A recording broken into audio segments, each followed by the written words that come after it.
Здравейте, приятели, аз бях Спелев и добре дошли на новото видео, което ще е различните видове коментатори, да го кажа, в YouTube. На мен лично не ми се случва, защото съм нов, както знаете. Но съм гледал доста коментари на други влогари, които са.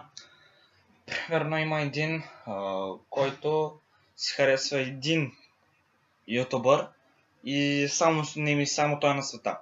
Всички други са някакви бокуци, за нищо не стават, нищо не знаят да правят. Примерно аз съм гледал един, казваше на един, гледал съм някакъв дет пише на друг влогър, не влогър, просто ютубър. Ютубър, който... Уиш, много е топло, Но така, му пише, ама ти за нищо не ставаш, ама ти не знаеш това да правиш, ама ти не знаеш онова да правиш. Еди кой си е по-добър от теб, еди кой си прави по-хубаво от това, еди кой си прави по-хубаво от онова и така нататък. Има други, които за тях е всичко копирано. Тоест, че примерно аз си признавам, аз съм взел много идеи от Кристиан Танев, от Емил Конрад, от такива работи, от тия хора, де. Аз си признавам, взимал съм примерно тия Facebook, такива работи, от тях съм ги взимал. Защото е много трудно да измислиш някаква тема и да седнеш пред камерата и да се изкажеш и после да го пуснеш в интернет. Но нищо. Примерно и съм и гледал.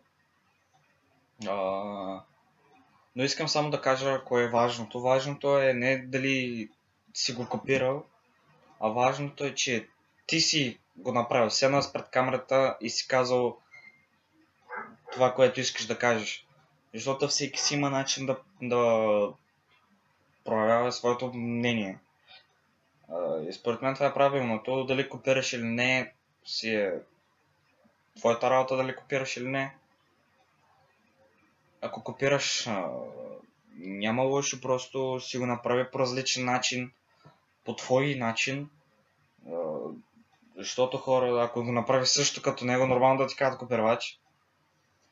Но това, че работи са ти свързани така, както го правиш, аз не мога да направя това, което прави Кристиан Танев или Емил Конрад, защото те са много на по-високо ниво, имат много по-хубави оборудвания от мен, микрофони, такива работи.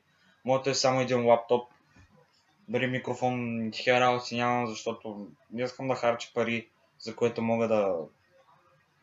Не знам, просто не искам да харча пари за 6 абоната или 7 бяха, не помня. Да, 7.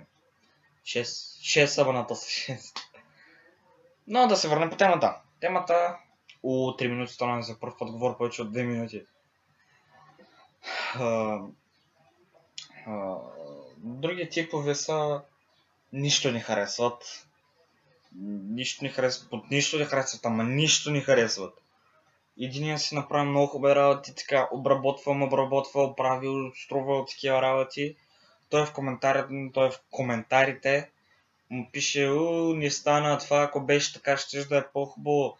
Другия го прави по-хубаво, така, разни работи. Вече станаха 4 минути, не знам дали ми е позволено да правя повече от 4-5 минути, затова ще свърша това видео тук. Искам да кажете своето мнение долу в коментарите.